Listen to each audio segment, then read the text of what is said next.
무더운 날씨에 이렇게 많이 와주신 것에 대해서 대단히 감사 말씀드리고요. 오늘 기다리셨기 때문에 식수는 빨리빨리 진행하도록 하겠습니다. 식수는 여기 이거는 위원장님 말씀해가지고 저희가 3시 반, 2시부터 시작해서 3시 반에 딱 끝내서 지진까지 다 끝내도록 하겠습니다. 자, 조용한 위원장님 앞으로 올라주시죠. 자, 뜨거운 박수로 조용한 위원장님 가져주시죠. 네, 안녕하십니까. 저는 양재우 종합아파트 재건축 추진 준비위원장 조용환입니다. 인사드리겠습니다. 네, 저는 무더운 날씨에 설명회에 오신다고 수고하겠습니다. 소위원님 모두 감사합니다. 저는 서울시청과 서초구청에서 국장을 의뢰하고 해서 서울시청과 서초구청에 재건축 사업 관계로 계속 관련과에 우리 유성아파트의 발전에 좀 혜택을 못 받고 있다 하고 피해가고 있습니다. 그리고 저는 양재구성 아파트에 12년 이상 살고 있으며 선거관리위원회에서 선거관리위원회에서 아파트 발전에 기여했습니다. 우리 양재구성 아파트 재건축 추진 준비위원회는 2022년 7월 1일에 창립 발족해서 서초세무서로부터 비용이 보험으로 승인받아서 모든 공장이나 모든 각종 재건축 업무는 개인이 아닌 법인업으로 투명하게 처리하고 있습니다. 또 우리 위원회는 기획팀, 전략팀, 기술팀, 행정팀에서 조직적으로 전문적인 분야의 위원님과 같이 재건축을 추진하고 있습니다. 지금까지 112차 회의를 매주 2회를 했고요. 정확하게, 신속하게 논의하고 결정하면서 성공적인 재건축 사업에 될 수 있도록 여러 방향에서 노력하고 있습니다. 특이한 사항은 우리 양재구성 아파트는 정리하는 진단이 서울시내에서 제일 빠른 33년 만에 통과한 아파트라서 양재구성 아파트로서는 소유자들의 적극적인 동참과 협조를 이뤄준 성과라고 생각합니다. 이번 설명의 신정기획과 정비계획안이 강조하는 공공시를 이해하고 적극적으로 반영하면 결국 사업의 속도도 높일 수 있고 재건축 사업과 미래 주거 환경으로 획기적인 변화를 이루어낼 수 있습니다. 내년 6월이 서울시장님 선거입니다. 내년 6월 이전에 서울시장님 선거 이전에 저희는 신속한 추진을 해갖고 재건축 조합까지 가야 됩니다. 그래서 조금 더 발전한다면 시공사를 꽂는 준비까지 가야 내년 6월에 다른 시장이 바뀌시든지 또 계속되시든지 어쨌든 빠른 속도로 가야만이 여러분의 분담금이나 모든 것이 최소화될 수 있습니다. 끝으로 지금 우리가 왜 재건축을 해야 되는 상황에 대해서 말씀드리면 우리 주변에 지금 변화되는 지역이요. 경부고속도로 지하화는 다 알고 계시지만 지하사업이 2026년에 서울시장이 착공을 한다고 했습니다. 그 다음에 경부간선도로 사업은 2019년에 착공을 한다고 했고요. 구청 청사가 48층으로 2029년까지 세울 있습니다. 구청 앞에 양재대로에 경기도에서 오는 모든 버스를 환승수차는 환승센터를 2029년도에 착공한다고 합니다. GTS 신호선을 추진하고 있고요. 양재 AI 양국 미래혁신 특구 사업을 추진하고 있고 일동대학 뒤에 거기에 일반주택하고 빌라가 많죠. 거기에 지금 현재 보안주택을 추진하고 있습니다. 이분들도 주민동의서 70%를 받아서 추진하고 있고요. 그 다음에 우리가 가까운 500m에 있는 K호텔이 지금 전부 나가갖고 철거를 시작하고 있습니다. 여기에 뭐가 들어오냐? 컨벤션 센터하고 48층 건물이 들어옵니다. 그런 것과 우리 아파트도 옆에 코롱 아파트, 그 다음에 살라 아파트, 저 안에 있는 우면동의 빌라까지 전부 아파트를 재건축을 추진하고 있고 저희 뒤를 계속 쫓아오고 있습니다. 우리가 지금 현재 재건축을 해야 되는 이유가 그것 말고도 지금 이제 장문마을이라고 있을 때 과천을 들어가게 있지만 거기는 이미 대형 건설사에서 지금 짓고 있고 이번에 일반 분양을 했습니다. 코스트코 옆에 있습니다. 땅 토지는 과천으로 돼 있지만 양재동하고 완전히 접대되어 있는 지역으로 있고요. 지금 우리가 지금 현재 그 양국 도매센터라는 그 부지가 있습니다. 그걸 서울시에서 야심차게 AI 그 추진 부지로 또 옮기고, 그래서 지금 그 하린이라는 주식회사에서 아파트 저기 화물 선별하는데 아파트 1000세를 짓고요. 유통물류, 백화점 등을 짓습니다. 거기에 신분당선 정거장이 신설되고요. 그 다음에 위례 그 노선에 우리 그 우변동에 지금 현재 그 정거장을 추진하고 있습니다. 그래서 우리 끝으로 우리 우성 아파트는 저기 여러분들의 힘을 얻어서 다른 데보다, 다른 지역보다 한 발 앞서가야 됩니다. 왜냐하면 저희가 지금 현재 이 지역의 아파트에 이 모든 자재나 뭐 시멘트나 뭐 이런 것들이 많이 몰리면은 우리가 늦어지는 거가 됩니다, 공사가. 그러면 여러분의 분담이 많으니까 적극적인 협조를 해주시고요. 마지막으로 지금 현재 그 재건축 사업은 저희가 수천억, 수조 원이 들어가는 사업입니다. 거기에 맞춰서 얼마나 단지 지키느냐에 따라서 소유자님들의 그 손실이 최소화될 수 있습니다. 다시 한번 우리 소유자님들이 동체해 주시고 협조해 주시면 미국의 샌프란시스코 시스콤밸리, 실리콘밸리 주거 지역에 버금가는 최고의 명품 아파트를 만들겠습니다. 감사합니다. 네, 그렇습니다. 이어서 추진 경과하고 추진 방향, 그 다음에 비용 모금 현황에 대해서 말씀드릴 건데요. 저희가 오늘 홍보지를 만들어서 칼럼도 한 장씩 논하드렸죠. 거기에 보시면 저희 추진 경과가 하고 추진 방향, 목표까지 다 있습니다. 그러면 비용에 대해서 좀 가장 궁금하실 것 같아서 말씀을 드리면요. 지금까지 2번을 모금했으니까 안전진단 비용할 때 모금하고 도시개발자 선정할 때 모금해서 지금까지 369세대가 요거 8월 18일 기준입니다. 해서 998세대 중에 37%가 납부를 해주셨습니다. 가장 감사하고요. 그래서 총 수입은 3억 4,500 정도고요. 지출은 안전진단 비용 1억 1,200, 1억 1,900, 도시개발청에서 9,600 정도 해서 현재 지출이 2억 2,200 해서 잔금이 1억 2,266만 원 정도 남았습니다. 자, 그런데 이 재건축을 하려면 돈이 계속 들어가요. 앞으로 70년 되면 사무실도 의뢰야 되고 또 정비업체도 계약해야 되기 때문에 모금은 안 내신 세대는 좀 더 내주시고 내준 세대도 더 내주시면 재건축 속도가 되게 빠를 거를 말씀드립니다. 자, 이어서 추진 방향에 대해서만 말씀드리면요. 자, 땅은 없어요. 협조 요청 사항은 땅입니다. 오늘 설명해는 목적은 여러분 신분증 다 냈죠? 이게 신속통합계획하고 정비계획 기반 동의서를 내주셔야만 우리가 속도를 빨리 갑니다. 그래서 이따 이것도 추가로 설명해 주실 거고, 그거를 써서 내시기 전에 오늘 저희가 기다렸던 4월 달에 KTS 업체 선정해 주셔서 도시계획하고 정비계획에 대해서 오늘 설명을 해 드릴 겁니다. 오늘의 메인 이겁니다. 자, 뜨거운 박수로 KTS를 모셔보도록 하겠습니다.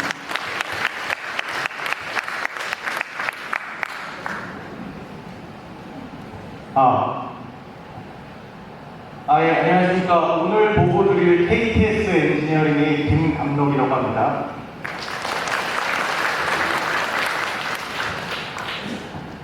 제가 올해 3월 달에 저희 계약이 되고 계약이 되기 전에 우선협상 대상자로 선정이 되고 간단하게 이제 앞으로 정비 계획은 이런 방향으로 수립을 할 거다라고 설명회를 이 자리에서 한 적이 있습니다.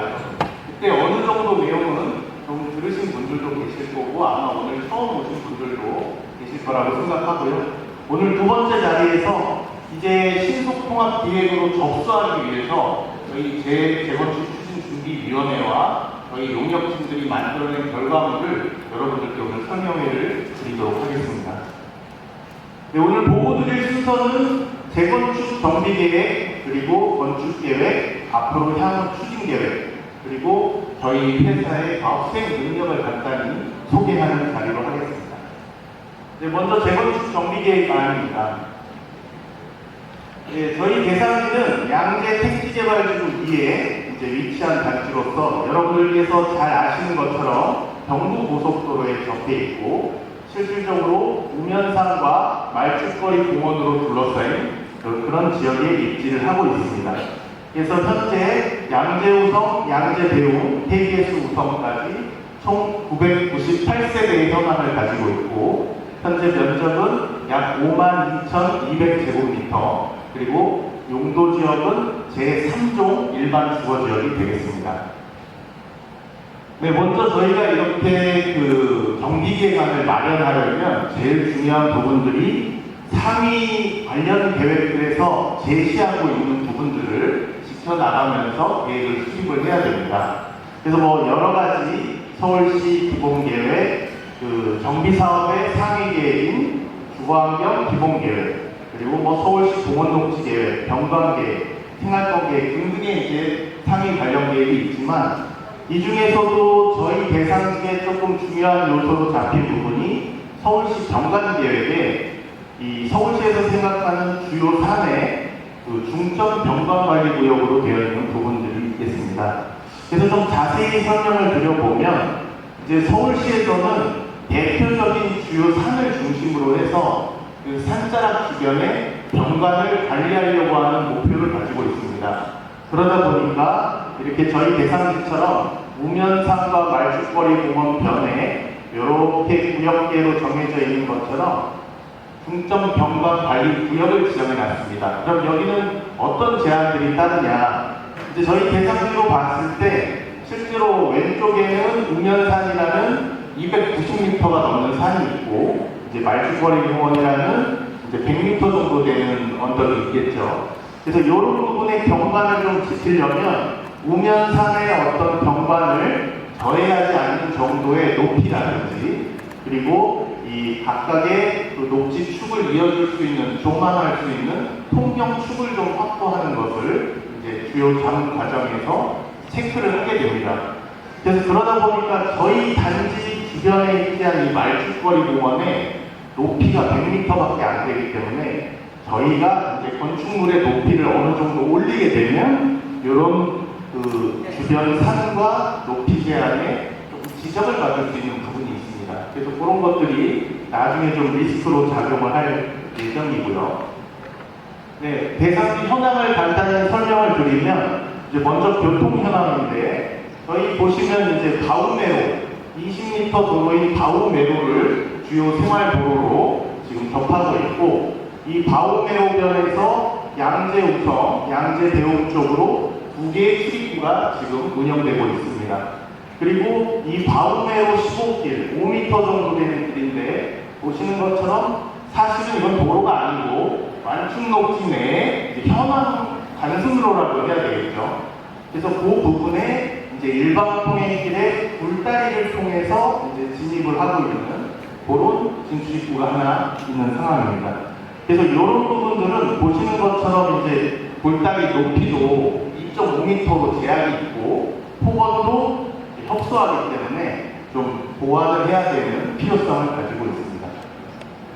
네, 그리고 대상지 내 시설 현황을 살펴보면 여러분들께서도 아시겠지만 3개의 아파트가 좀 공유를 하고 있죠. 그래서 이제 보시면 A상가, B상가, 양재우성, 대웅, KBS까지 이 하나의 이 단지로 예전에 주택사업계획 승인을 받아서 지어진 거예요. 그러니까 정비계획을 수립할 때는 이렇게 하나의 단지로 사업계획 수립을 받은 단지는 이번에 하나의 정비계획으로 들어가는 것이 법적으로 원칙으로 되어 있습니다. 그래서 이렇게 3개의 단지와 상가로 구성되어 있다라는 점을 말씀드리고 이렇게 좀 포함을 해놓은 것은 앞장에서 말씀드린 것처럼 그 출입구를 조금 개선해야 되는 필요성이 있기 때문에 완충녹지를 좀 포함해서 정리를 하려고 하는 이런 현황을 가지고 있습니다. 그리고 용도 지역은 아까 말씀드린 것처럼 우면산과 말죽거리 공원이 도시자연공원 구역으로 되어 있기 때문에 이렇게 초록색으로 칠해져 있는 거고요. 이렇게 공원에 둘러싸인 저희 대상지는 제3종 일반 주거 지역이라서 이 주거지역 내에서는 가장 높은 용적률 체계를 가지고 있다라고 보시면 될 것 같습니다. 네, 그래서 재건축 사업이란 무엇인가 아마 여러분들께서 어느 정도는 다 알고 계실 거고 아까 보니까 동영상에서도 자세히 설명을 해주시더라고요. 그래서 이제 이렇게 노후한 주택을 정비하기 위한 방법이 다양한 법률 체계에서 여러 가지 사업 방식을 제시하고 있는데 저희 같은 경우는 도시 및 주거환경정비법이라는 이 정비사업과 관련된 법률 체계에서 특히나 이렇게 기반시설이 열악한데 노후 불량한 건축물까지 밀집해 있는, 그러니까 여러분들이 쉽게 보셨을 때 단독주택의 좁은 골목길에 노후한 주택들이 있는 이런 단지를 정비하는 사업은 재개발 사업이라고 부릅니다.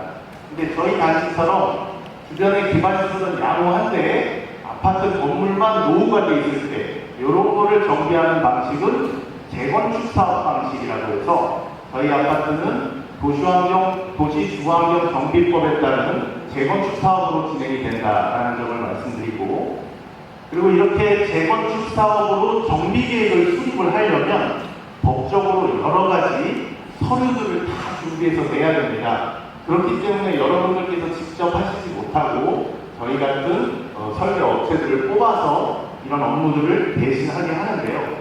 보시면 각종 토지 및 건축물 각각의 시설에 대한 현황들부터 해가지고 그 다음에 정비계획 내용에도 보시면 여러분들이 가장 궁금해하시는 소유자별 분담금이라든지 그리고 건축물의 용도, 밀도, 그리고 도로, 공원 등의 어떤 도시계획 시설에 대한 설치계획, 환경, 교통 등등 다양한 내용을 모두 수립을 해서 이제 법적인 절차를 진행해야 되는 부분이 되겠습니다.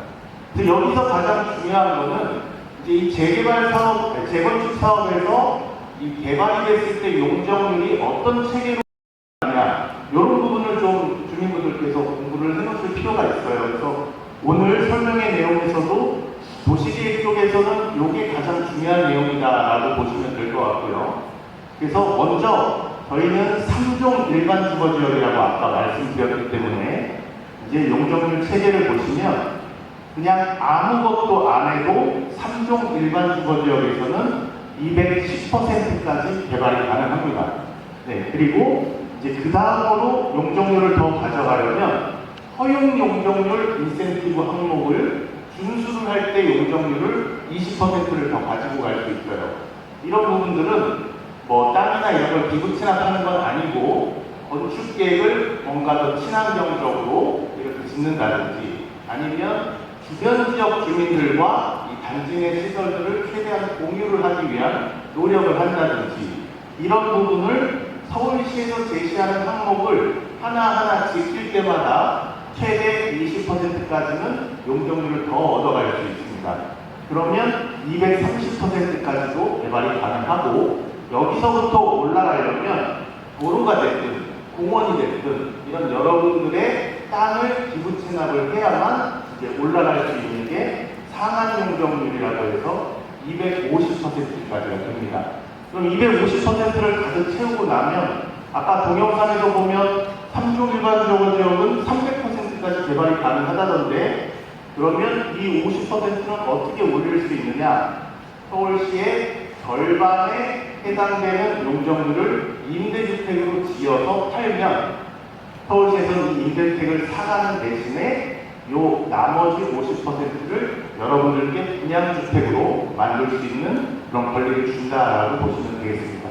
이게 이제 재건축 사업에서 용적률 체계라고 이해를 하시면 되고요. 그리고 또 하나 중요한 기준이 있는데 저희 단지의 아까 현황 세대수가 998세대라고 했습니다. 그래서 1000세대를 넘어가려면 2세대 정도의 여유가 있는데요. 근데 저희가 아까도 말씀드렸지만 이 사업의 사업성을 확보하려면 어느 정도 일정 부분의 분양주택을 만들어내야 되는데 분양주택을 2세대만, 3세대만 만들 건 아니잖아요. 그러면 분양주택을 만들어내게 되면 당연히 1000세대가 넘어가게 될 것이고 1000세대가 넘어가는 사업을 계획을 하시려면 그 도시 및 공원농축법상에 아예 의무조항으로 규정이 되어 있습니다. 그거는 개발하려고 하는 세대수 곱하기 3제곱미터의 땅을 공원으로 내놔야 된다라는 게 의무사항입니다. 이거는 여러분들 단지에만 해당되는 게 아니고 미국에 있는 모든 사업장이 다 지켜야 되는 법적인 의무사항이기 때문에 보시는 것처럼 여러분들의 아파트 대지가 이렇게 52,000제곱미터가 있다고 해도 아파트로 1278세대 정도, 이게 예상입니다. 저희 오늘 계획상에 세대수로 계획된 부분이고요.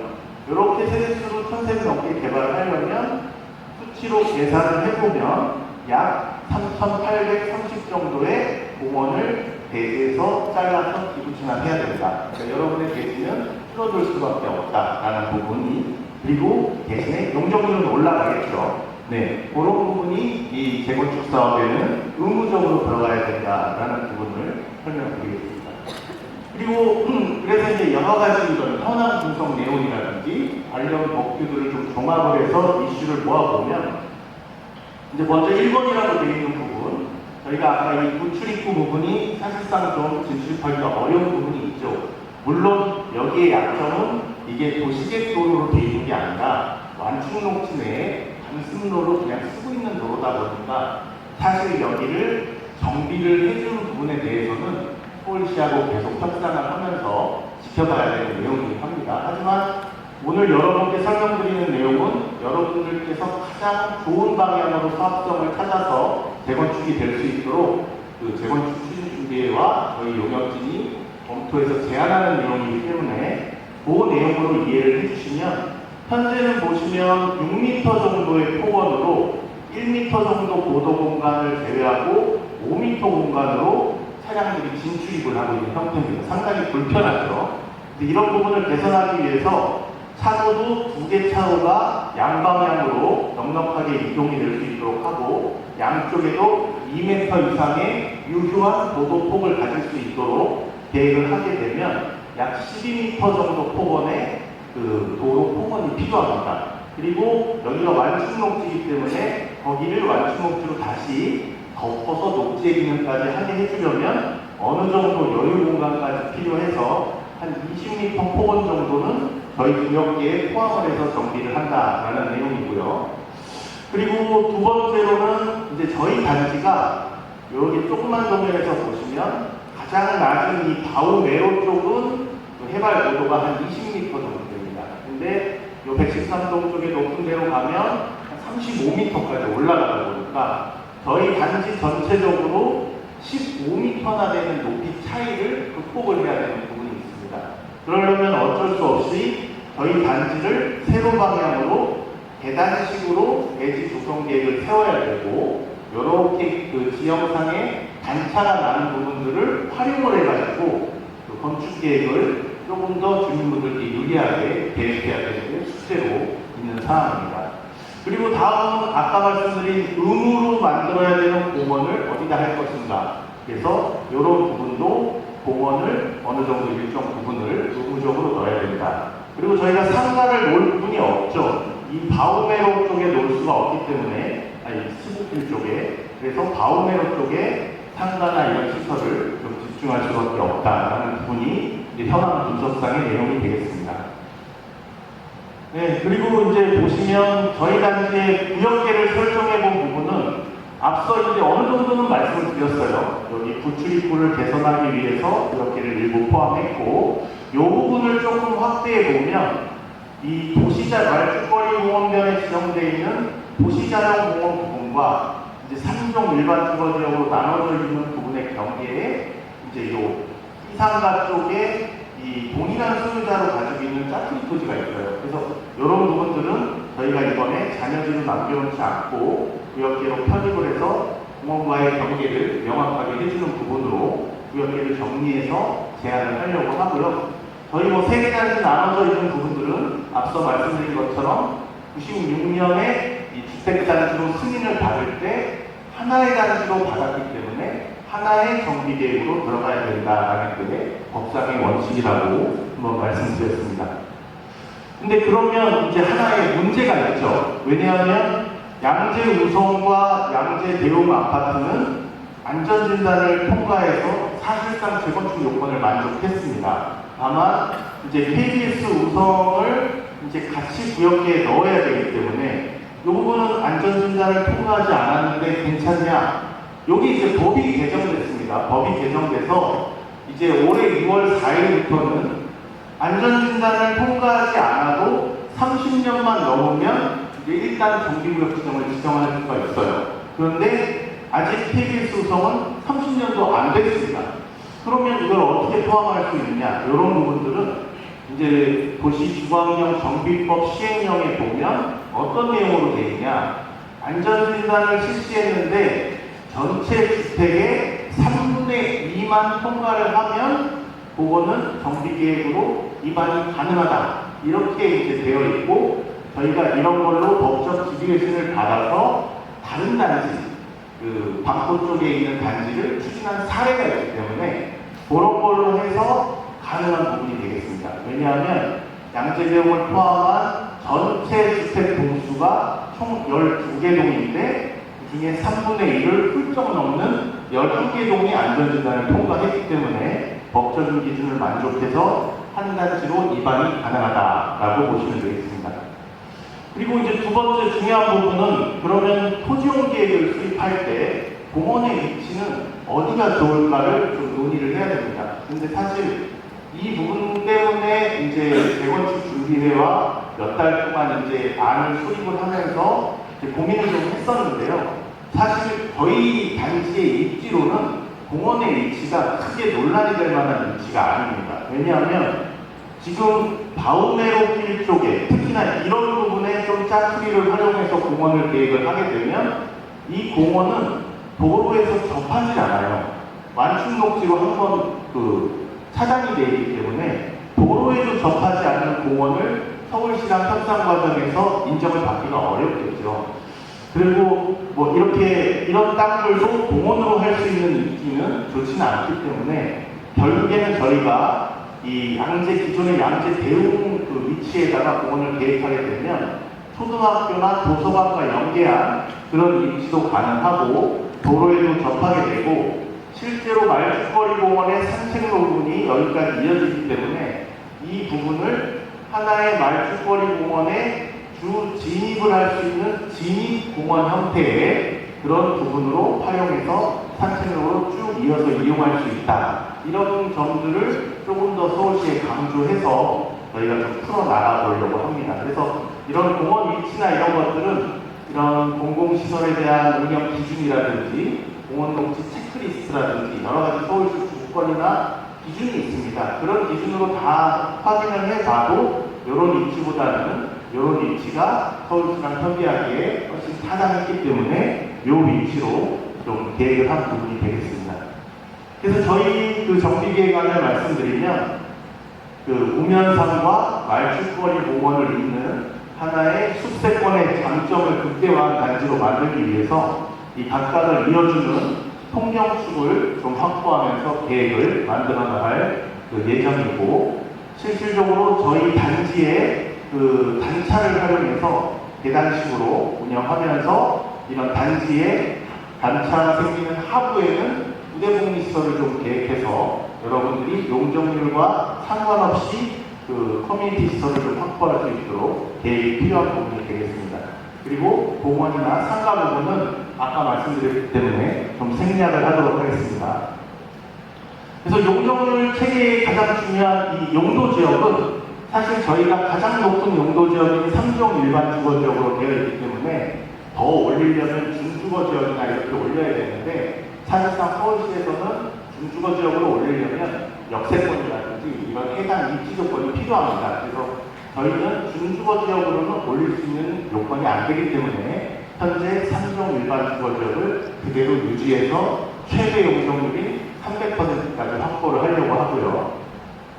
네, 그래서 그렇게 마련된 정비계획안을 보시면 이제 법적인 의무 공원을 확보하면서 이렇게 확보된 기부 체납으로 용적률을 250으로 확보해서 최대 300%까지 이제 개발을 하고 이 법적 의무 공원은 소공원으로서 3,800제곱미터 정도를 기부 체납하는 계획이 되어 있습니다.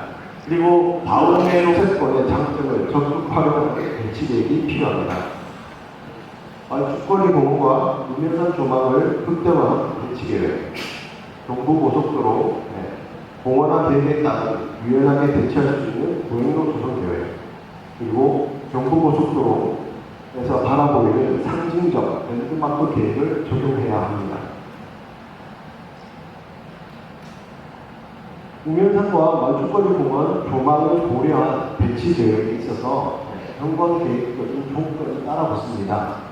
앞에서 KTS에서 설명을 했겠지만 주변 산지 높이를 고려한 건축물 높이를 계획하라는 것입니다.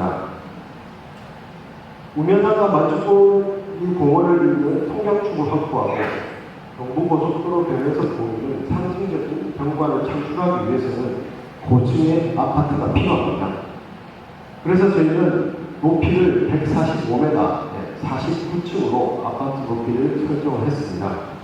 이는 향후 서울시 신속통합기획 잠시 우면산이나 말죽거리 공원의 높이를 고려해서 흉수를 규제할 수 있는 조건이 나올 수 있습니다. 하지만 저희는 KTS와 함께 노력을 해보도록 하겠습니다. 건축 계획입니다. 작년 3월 저희가 1차 주민설명회 이후 대중위와 함께 수차례에 걸친 회의를 통했고 총 9차례에 걸쳐서 정기회의를 했습니다. 4차 회의 때 저희는 공원 기부 차단에 대한 방법을 협의를 했고요. 6차 정기회의 때는 공원 위치에 대한 적정성 여부를 확인을 했습니다. 그리고 8차 정기회의 때는 조합에 가장 이익이 되는 분양 세대수의 결정 등에 대한 협의를 했습니다. 그래서 최종적으로 결정된 배치 대안이 3개가 나왔고요. 여기서 저희는 재준과 함께 알트 1번을 선정하게 되었습니다. 전체 주동수는 9개 동으로 동일하지만 대안 1번에 대한 부분은 장점이 향입니다. 일단 남양을 100% 조망할 수가 있고요. 숲과 산을 조망할 수 있는 세대수가 가장 우수한 대안입니다. 무엇보다도 세대수가 1278세대로 조합 여러분들의 이익을 가장 많이 가져갈 수 있는 안이 되겠습니다. 그래서 저희는 용적률을 법적 상한까지 최대 받을 수 있는 300%로 계획을 했고, 임대주택은 137세대, 분양은 1141세대로 총 1278세대로 계획을 하였습니다. 층수는 지상 49층, 그리고 지하는 3개층으로 계획을 했고, 여러분들께서 사시는 지금 현황 세대수가 74타입은 284세대, 그리고 84타입은 714세대입니다. 그래서 총 998세대인데, 74타입에서 여러분들이 가끔 평형으로 가시든지, 아니면 84타입에서 좀 더 상향해서 가실 수 있도록 할 수 있는 가정을 전제하에 이런 계획을 만들었습니다. 조합원에 대한 분양분을 적용하면 일반 분양분은 143세대입니다. 향후 저희가 신속기획 자문이 완료되면 개별 내용은 변경될 수 있음을 미리 알려드리겠습니다. 양재우선 아파트가 지니고 있는 자연환경과 서울시 시민 기준에 적합한 배치 계획을 수립을 했습니다. 전체 총 9개 동으로 출입구는 남쪽 1개소, 서측 물다리를 사용해서 1개소를 해서 전체 2개소로 출입구 계획을 했고요. 단지 중앙에는 4개의 고층의 타워 주종을 배치를 했고, 주민들의 오픈된 광장을 제공하고자 커뮤니티 광장을 계획했습니다. 상가는 서측 출입구와 남측 바오메로 도로변에 연동형으로 상가가 운영될 수 있도록 배치를 했습니다. 운전의 사람들이 공원에 대한 위치는 일단 동측 끝으로 설정을 하기 위해서 말죽거리 공원과 소공원이 같이 연계가 될 수 있는 형태의 그림을 그리고자 계획을 했습니다. 추후에 경부고속도로가 지하화가 되거나 공원화가 될 경우에 단지의 서측 구간은 녹지 중심의 도로를 조성할 예정입니다. 조감도의 모습입니다. 앞으로 저희가 큰 무리가 없이 신통계획을 통과하고 건축시기를 통과한다면 이런 모습의 조감도가 될 것입니다. 단지 중앙은 높고 좌우로 갈수록 낮아지는 텐트형 구조의 스카이라인을 만들었습니다. 49층과 47층 그리고 35층 사이에 스카이 커뮤니티를 계획해서 양재 우성 아파트가 하이엔드 단지로 부각시킬 수 있도록 조성을 했습니다. 말죽거리 공원과 우면산에 각각 뚫려 있는 통경축 계획은 어느 주종에서도 사시든지 프리미엄급 경관을 누리실 수 있습니다. 다음은 양재 우성면의 차별화된 특화 전략 부분을 설명을 드리겠습니다. 크게 저희는 4가지로 특화 전략을 구성하였습니다. 첫째는 입지적 강점을 극대화한 단지 특화 계획, 그리고 도시 경관을 고려한 경관 특화 계획, 그리고 세 번째 자산가치 향상을 위한 건축 특화 계획, 마지막으로 하이엔드 커뮤니티 특화 계획입니다. 먼저 단지 특화 계획입니다. 조망 및 채광면을 극대화한 주거동 계획으로 우면산과 말죽거리 동원을 어디에서든 다 바라볼 수 있도록 그런 세대를 가능한 많이 최대한 확보하였습니다. 단지 내 경사차가 26에서 31, 약 5m 차이가 납니다.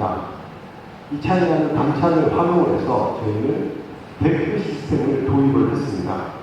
그래서 데크 하부에는 주민공동시설, 근린생활시설을 하부에 설치를 했고, 이 두 가지의 시설들은 지상에 없기 때문에 데크 하부에 지하가 설치되면서 용적률에는 포함되지 않습니다. 이 사항은 뭐냐면 이것은 아파트 공급 면적을 최대한 확보할 수 있도록 사업 용적률을 높이는 방법이 되겠습니다. 그리고 데크 하부에 지하 주차장도 들어갑니다. 지하 주차장 같은 경우는 현황도로 레벨 기준으로 지상에 일부 노출되는 부분은 있지만 그만큼 지하를 결핍할 수 있는, 지하 절토량을 최소화할 수 있는 계획이므로 이 또한 공사비를 절감할 수 있는 방법이 되겠습니다. 중간 부분에 대한 특화 계획입니다. 우면산 말죽거리 동원으로 열린 통경축을 확보를 하고 동서남북 어디에서든 열린 단지를 조성하였습니다. 우면산에서 바라보는 모습은 랜드마크 타워의 상징적 경관을 연출할 것입니다. 우성 아파트를 중심으로 여러 각도에서 바라보는 모습은 프리미엄의 경관 가치를 누릴 수 있을 것입니다. 청계산에서 바라보는 경관, 구룡산에서부터 우면산, 청계산까지 누릴 수 있는 경관의 모습입니다. 자연으로 둘러싸인 양재 우성 아파트는 서울의 새로운 가치로 떠오를 것입니다. 그리고 먼저 특화계 설명드리겠습니다. 단지 중앙에 타원 주종을 기준으로 자연경관 전망을 우수한 세대를 최대한 확보할 수 있도록 주종을 계획했습니다. 최신 트렌드를 반영한 단지세대 특화 계획으로 후배의 맞동통 계획이 가능하게끔 단지세대를 만들었고요. 그리고 상면 발코니를 적용함으로써 서비스 면적을 극대화할 수 있는 계획을 마련했습니다. 서비스 면적, 즉 발코니 면적을 말하는데 이 발코니 면적과 서비스 면적이 중요한 이유가 있습니다.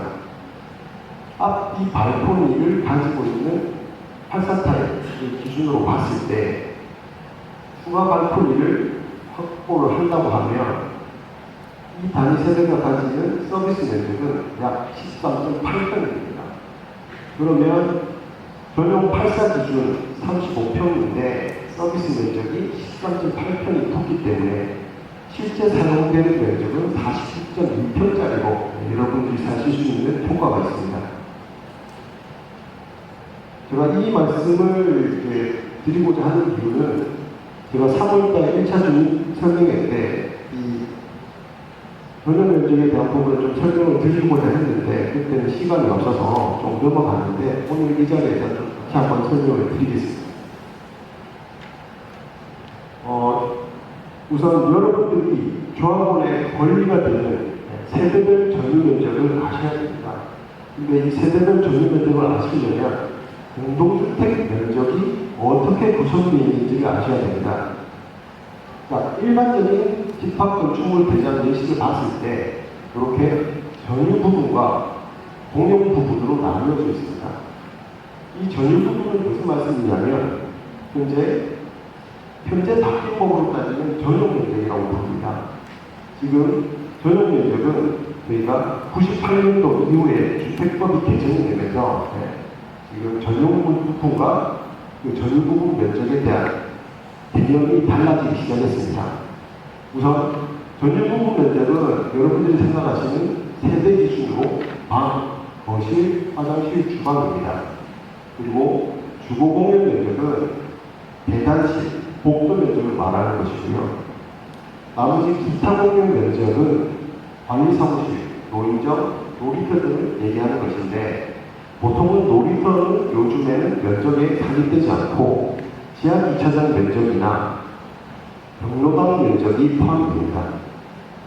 그럼 여기서 이 전용 면적과 주거 공용 면적을 합한 면적이 공급 면적이 되는 것이고요.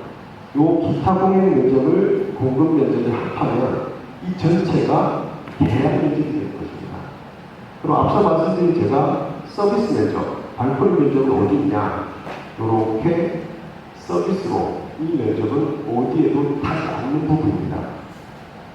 그래서 서비스 면적, 즉 발코니 면적의 큰 세대가 여러분들이 실제로 사용할 수 있을 때는 유령 단세대가 되겠습니다. 저희가 양재 아파트 집합건축물 대장을 똑같이 떼봤는데요. 일단 전유 부분과 공용 부분으로 마찬가지로 나누어져 있습니다. 전유 부분 기준으로 저희가 이 세대 타입별 분류를 했을 때 73.15, 83.58, 84.88, 84.91로 총 4개로 분류가 되고요.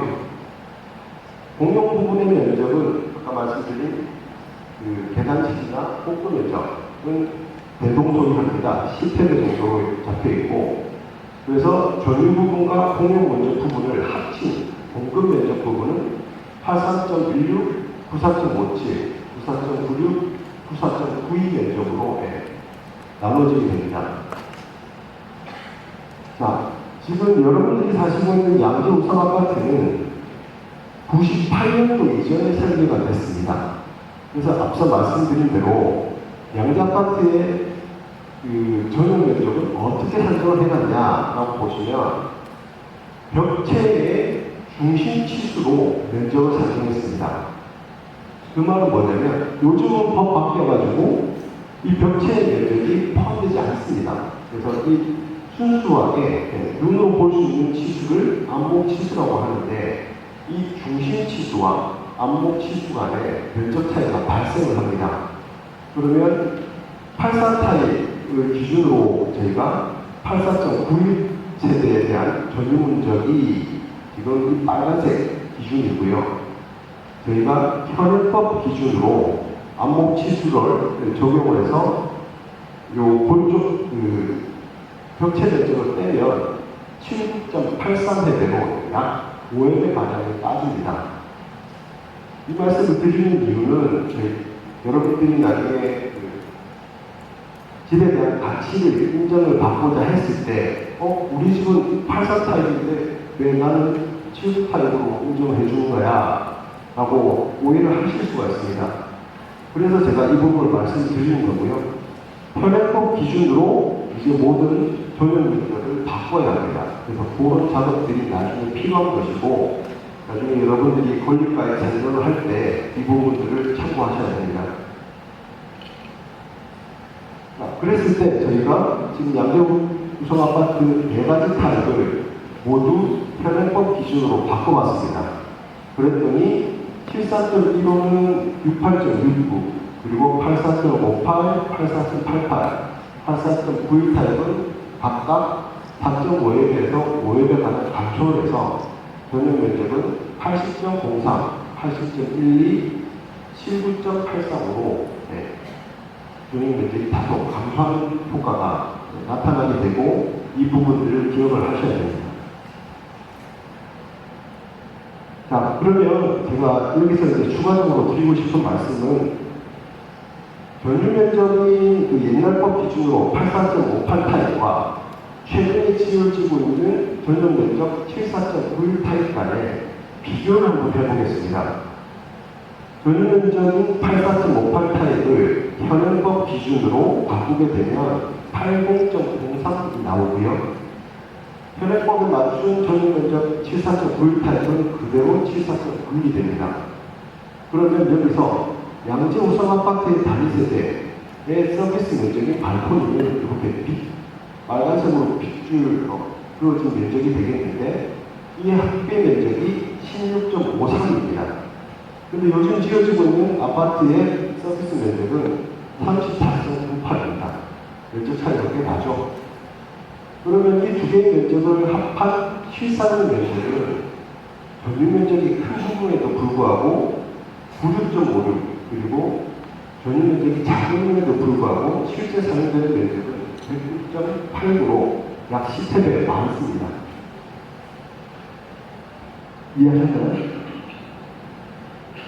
그래서 저희는 이런 그 내용을 여러분들께 알려드리고 나중에 저희가 여러분들께서 단위 세대를 재준이랑 같이 고민하고 평행대로 때 이런 부분을 저희한테 알고서 조금 더 요구하시는 사항들이 있다고 하면 저희가 그걸 충분히 반영해서 여러분들이 좀 더 넓은 집에서 사실 수 있도록 그렇게 고민을 많이 하도록 하겠습니다. 자, 저희는 향후에 재준위에서 추진 그리고 조합으로 이제 점점 발전이 됐을 때 단위 세대 선호도 조사를 통해서 단위 세대를 이렇게 분리할 수도 있고 결합할 수 있는 특화 평면을 제안했습니다. 39평 기준으로 봤을 때 이게 하나의 세대입니다. 근데 각각 출입구, 현관을 분리를 할 수가 있습니다. 그렇게 되면 그 임대가 가능한 세대 분리율이 나오게 되겠고요. 이 부분은 나중에 여러분들이 임대 수익을 가져갈 수 있기 때문에 분담금을 감소할 수 있는 효과도 나타나게 됩니다. 또는 나중에 조합원분들께서 형편이 좀 좋으신 분들 같은 경우는 단위 세대를 두 채를 가져가실 수 있습니다. 근데 두 채를 가져갔는데 내가 펜트 가기에는 조금 무리 수가 있고 펜트는 안 가고 싶지만 넓은 평형에 살고 싶어 라고 하시는 분들을 위해서 요 30평형대를 두 개를 합친 단위 세대로 만들어 드릴 수도 있습니다. 그래서 이 부분은 세대 결합해서 통합을 주실 수 있는 단위 세대에 대한 부분을 제안을 드리는 것입니다. 그리고 아까 저희가 설계 계획에서 잠깐 보셨던 분들은 알겠지만 135에 가는 단위 세대가 있었습니다. 면적을 가지고 있는 세대가 있었고 그 세대가 4세대입니다. 저희가 재준위와 협의를 해서 펜트하우스 4세대를 우선 선반영했습니다. 아파트 단지에 펜트하우스가 있고 없고의 차이는 단지의 가치를 결정하는 요소 중에 하나입니다. 자, 마지막으로 커뮤니티 가격입니다. 과거의 아파트 단지들은 법적 기준에 따른 최소한의 면적만으로 주민공공시설을 설치했습니다. 하지만 요즘 최근 아파트 단지가 점차 보급화되고 실내 골프장, 수영장, 사우나, 연회장, 게스트하우스 등 커뮤니티 특화 아이템을 지상과 지하에 설치하는 것이 트렌드가 됐습니다. 양재 아파트 양재우선과 비슷한 규모의 아파트들을 저희가 조사를 해봤습니다. 물론 다른 대단지 아파트에서 운영되고 있는 커뮤니티 시설들을 전부 개입해서 양재우선에 반영은 좋겠지만 이 모든 것이 조합원님들의 경제적 부담과 연관되는 부분이기 때문에 추후 설문조사를 통해서 주민 여러분들이 원하시는 커뮤니티 프로그램을 선별해서 담아낼 예정입니다. 마오메로변 채널 가로를 활성화하기 위해서 연도용 상가를 배치를 했습니다. 그리고 단지 출입구에서부터 단지 끝까지 연결될 수 있는 커뮤니티 네트워크를 구성함으로써 단지 전체를 잇는 가로도 만들었습니다. 영동고속도로가 지하화될 경우 그리고 공원화될 경우를 대비해서 연도용 상가가 이렇게 세 군데가 들어갈 수 있는 공간 구조를 선반영했습니다. 지금은 지하 주차장으로 계획되어 있지만 이 부분이 추후에 변경이 됐을 때는 근린생활시설로 바꿀 수가 있습니다. 그렇게 되면 용적률에는 장애되지 않고 조합원들이 인생 상가를 팔아먹을 수 있는 또 하나의 수익이 되는 것입니다.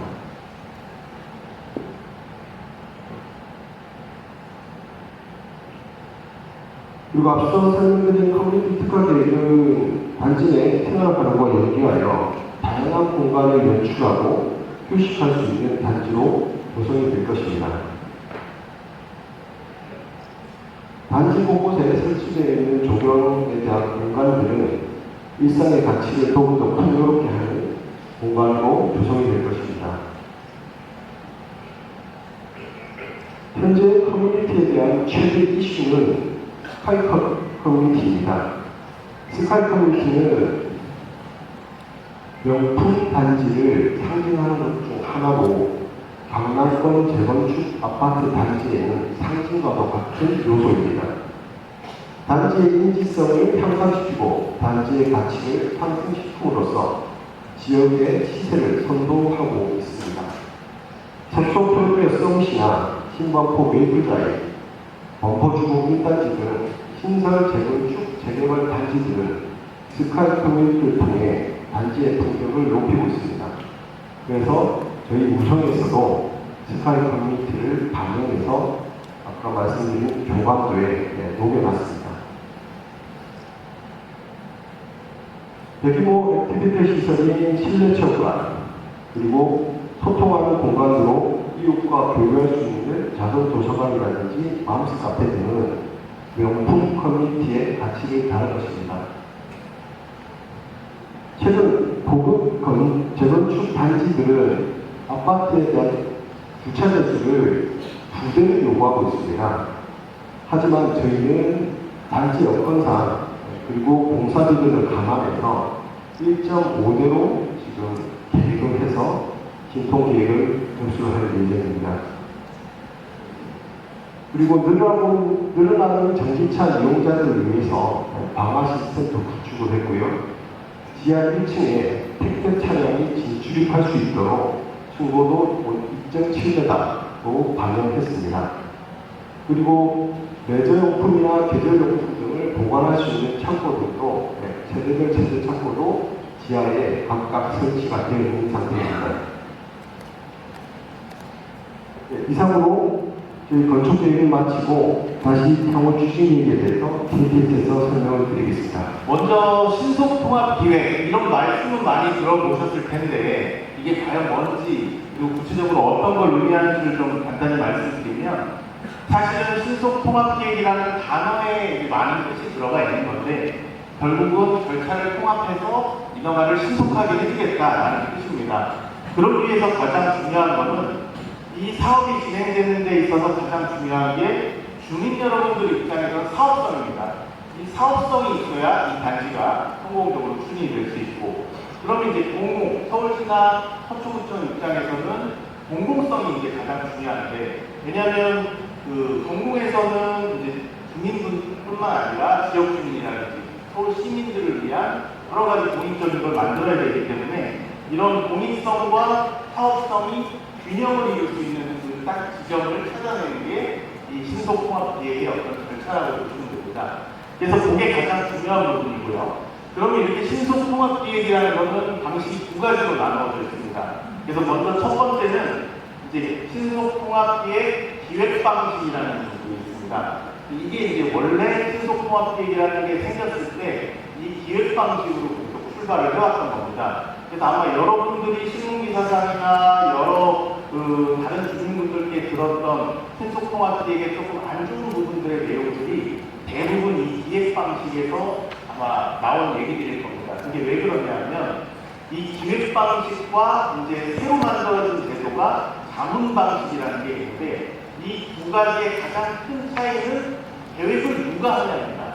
이 신속통합기획방식, 최초에 이제 진행이 되어온 방식은 공공에서 저희 같은 용역진을 공공돈으로 뽑아서 계획을 수립하는 겁니다.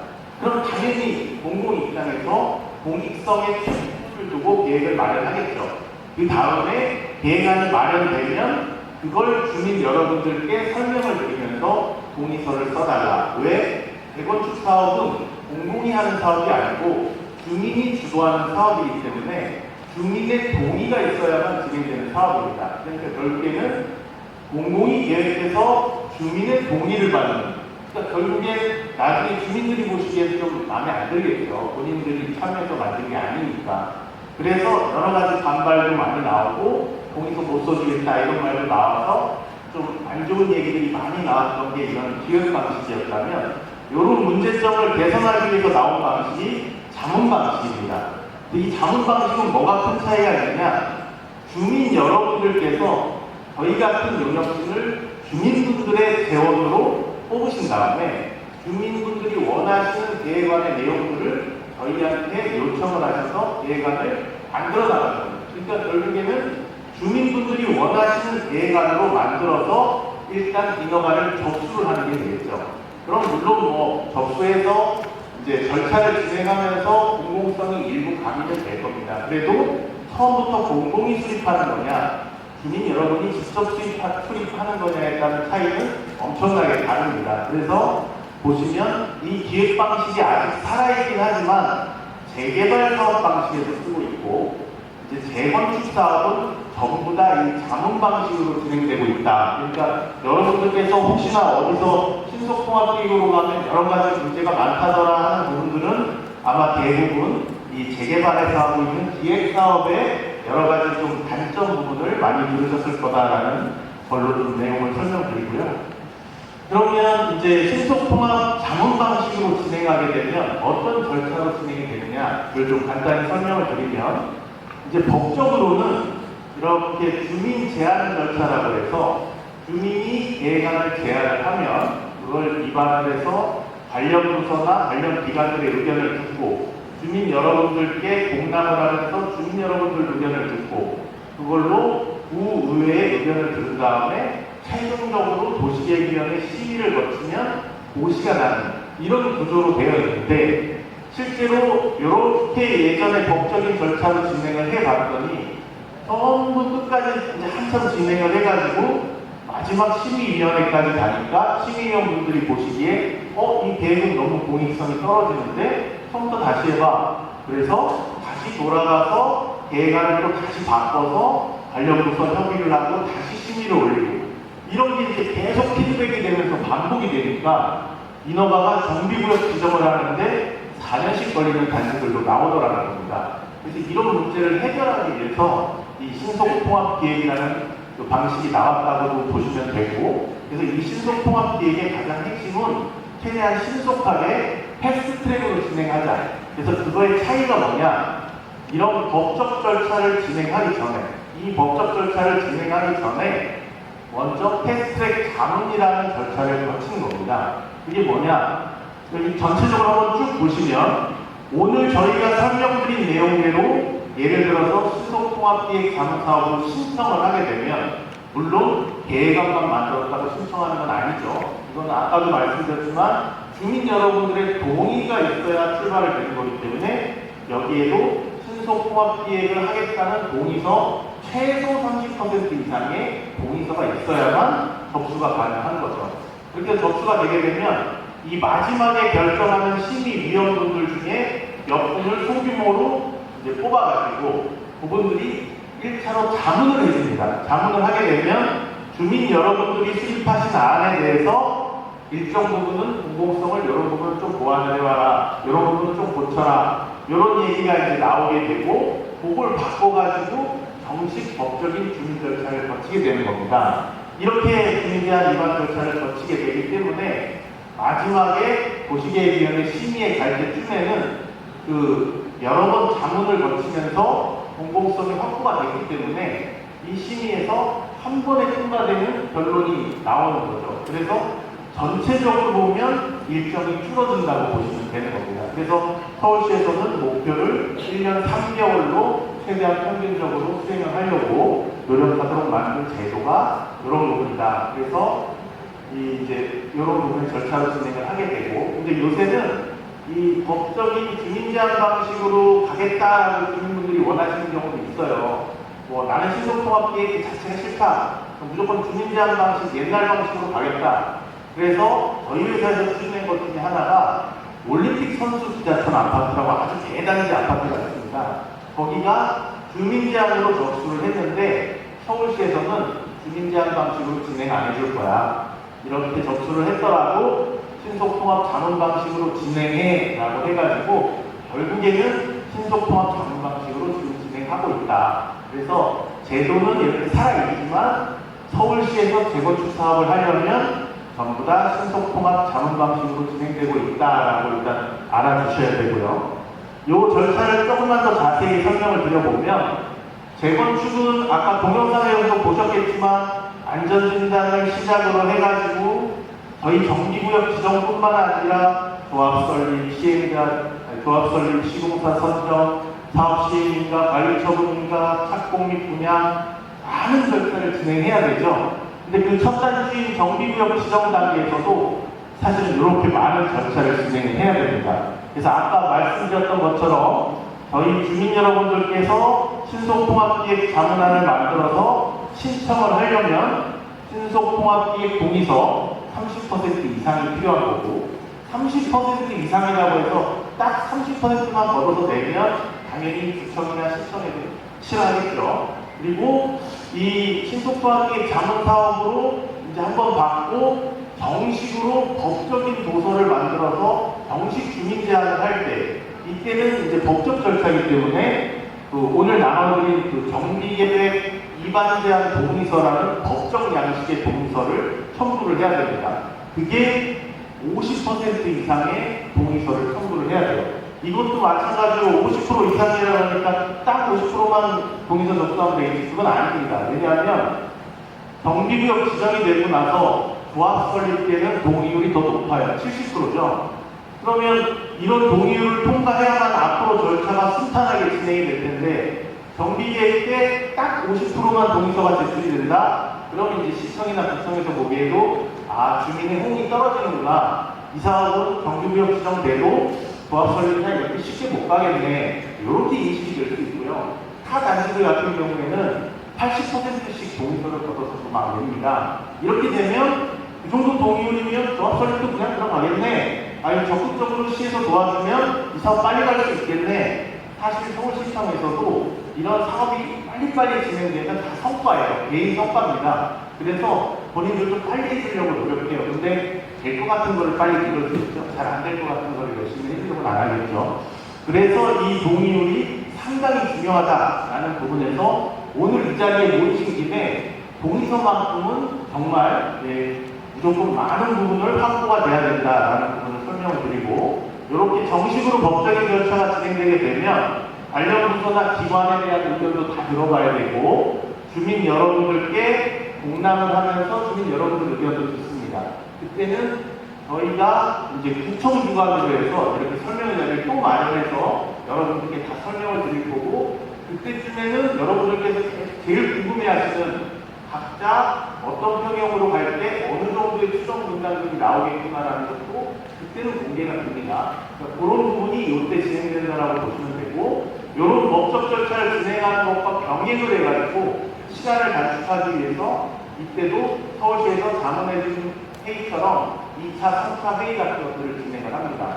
그래서 동시에 진행을 해서 빠른 결론을 내서 심의위원회에 올려서 최종적으로 심의를 한 번에 통과한 다음에 고시를 나게 되는 이런 절차로 진행되기 때문에 저희 같은 용역사들은 계획안을 충실히 만들어서 계획안을 빨리빨리 속도 있게 진행해야 되는 게 중요하고 주민 여러분들께서 도와주셔야 되는 가장 중요한 부분들은 각 단계별로 진행될 때 멈추지 않도록 동의서 부분들은 미리미리 걷어놔야 됩니다. 동의서 한 장 받는 게 쉬운 일이 아니에요. 그래서 이렇게 모이셨을 때 동의서를 많이 받아놔야 나중에 재주민에서 뛰어다니면서 동의서 확보하려고 시간을 버리는 일이 없습니다. 그래서 결국 재건축은 시간이 돈이기 때문에 동의서 부분에 대해서는 최대한 주민 여러분들이 도와주셔야 된다는 부분을 설명을 드리고요. 그래서 저희가 오늘 주민 설명회를 하게 되면 이제 그 주민 설명회를 기준으로 서울시에서 요번에 또 신속통합 자문 방식의 양식이 또 바뀌었어요. 그래서 그 양식에 맞춰서 또 저희가 계획을 수정해야 됩니다. 그래서 그런 작업들이 또 진행이 돼야 되니까 여러분들은 신속통합계획 동의서를 같이 걷어주시면 저희가 같이 자료를 만들어 접수를 할 거고요. 그렇게 되면 자문 1차를 받고 주민 여러분들께서 이때 동의서 50% 이상 저는 제 바램 같은 한 80% 정도 받아주셨으면 좋겠어요. 그래서 그렇게 동의서를 받아주시면 이제 정비구역 지정을 이제 제한을 할 수가 있는데 얼마 안 남았습니다. 여러분 3, 4개월 동안에 동의서를 충분히 받아주셔야 이 사업이 지체되지 않고 갈 수 있다는 점을 다시 한번 말씀드리고 그러면 아까 말씀드렸던 관련 부서 협의 그것과 동시에 이제 서울시에서 자문을 열어주실 거고 그런 과정에서 주민 공람의 설명에 위의 의견 청취 서울시로 심의해달라고 올리면 심의를 열어서 보시 이렇게 해서 지금 목표 일정으로는 한 13개월 정도 예상을 하고 있습니다. 근데 그거는 진행되는 과정에서 어떤 이슈도 있고 그런 부분이 생길 수 있으니까 요거는 그냥 예시라고 목표 일정으로 봐주시면 될 것 같고요. 네, 간단히 저희 회사 소개를 좀 하겠습니다. 저번에 3월달에 설명회를 드렸을 때 시간이 좀 부족할 것 같아서 저희가 회사 소개를 되게 간단히만 그냥 드렸어요. 그랬더니 그때 하필 또 구독 입찰이었다 보니까 이 회사가 이런 과업을 수행할 분야에 대한 의문을 좀 가지시는 분들이 있더라고요. 그래서 오늘 조금만 더 설명을 드리면 저희 회사는 첫 페이지가 없나요? 이거 어디 갔죠? 네. 예.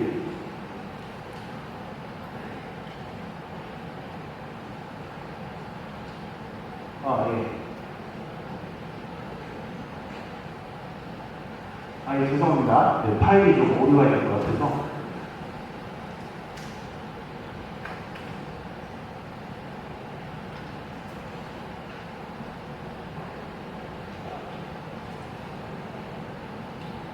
네. 저희 회사가 이제 2003년에 이제 회사를 만들어가지고 거의 20년 넘게 이제 도시계획에도 여러 분야가 있습니다. 여러 가지 개발 사업도 여러 가지 분야가 있고 순수한 도시 기본계획 여러 가지 계획 분야가 있는데 그 중에서도 저희 회사는 재건축이나 재개발 같은 경비사업 분야에 좀 특화해서 일을 해왔어요. 그러다 보니까 20년 넘게 경비사업 관련된 서울시의 중요한 위치를 차지하고 있고 이 경비사업 실적만으로 하면 국내 실적은 1위인 업체입니다. 저희가 현재까지 한 250건이 넘는 그런 경비사업 실적을 가지고 있고요.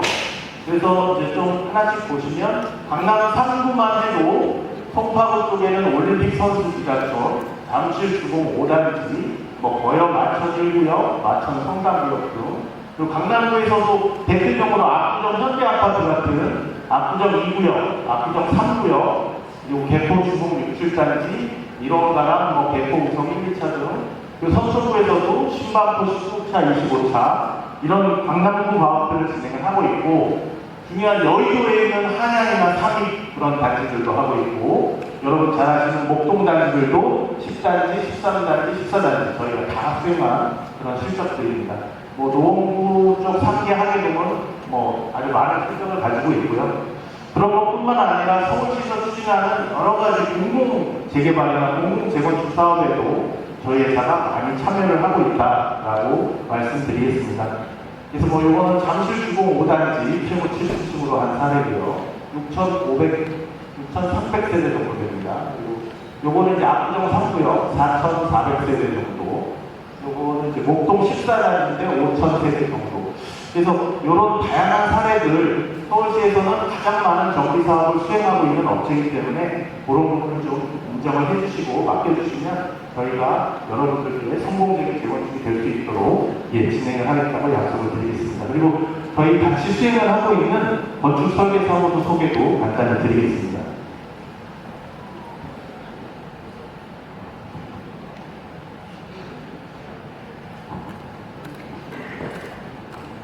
네, 저희 회사 설계사무소 소개 간단하게 드리겠습니다. 저희 ANU건축은 18년이라는 기간 동안 끊임없이 성장을 해온 회사입니다.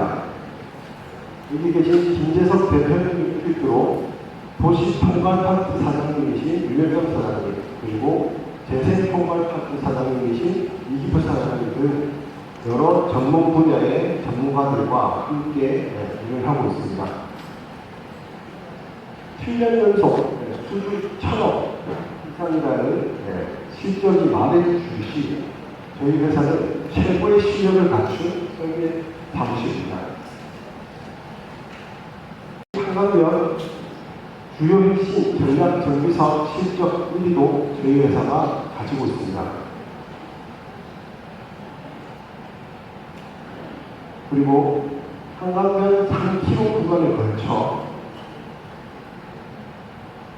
신반포 2차, 원밸리, 아크로 리버파크, DH 클래스까지 한강변의 고품격 하이엔드 주거를 저희 ANU가 진행을 했고 앞으로도 계속 이뤄나갈 예정입니다. 세계 분야에 걸친 실적 1위라는 것은 그냥 호응이 아닙니다. 저희 ANU는 직원들의 노력과 자부심으로 이 실적 1위를 일궈내고 있고 앞으로도 계속될 것입니다. 신반포 2차, 한남 4, 그리고 DH 클래스 설명을 드렸고요. 반포내면 원웨이, 여기도 저희가 스카이 보이지만 문대 같은 거 있고, 그리고 아크로 리버파크, 최근에 준공한 메이플 자리, 그리고 여의도 대비 아파트, 그리고 여러분들 잘 아시는 나이가 만나, 성수동에 있는 트리바제, 그리고 창녕에 있는 한강 수자에, 교환시에까지 여러 저희가 수상 실적을 가지고 있고 능력도 있는 회사입니다.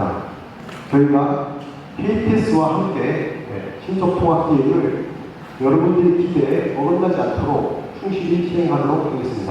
이상입니다. 네, 박수 드립니다. 이어서 현대건설 생각을 있겠습니다. 현대건설 저기 해시기잖아요. 우리 정비 위반 동의서 받으신 거 지금 좀 작성을 다 해주셔서 아직도 제출 안 하신 분은 나가실 때 반드시 좀 제출해 주시기 바라겠습니다. 네, 현대건설을 박수로 맞이하겠습니다.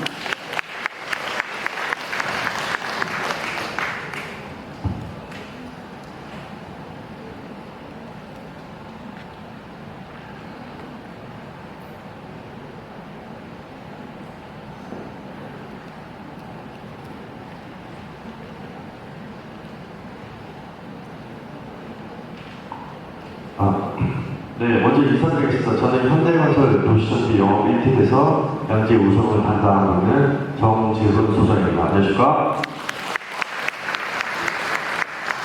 네, 그럼 앞에서 좀 많은 시간을 보냈기 때문에 좀 신속하게 사업 설명에 시작하도록 하겠습니다.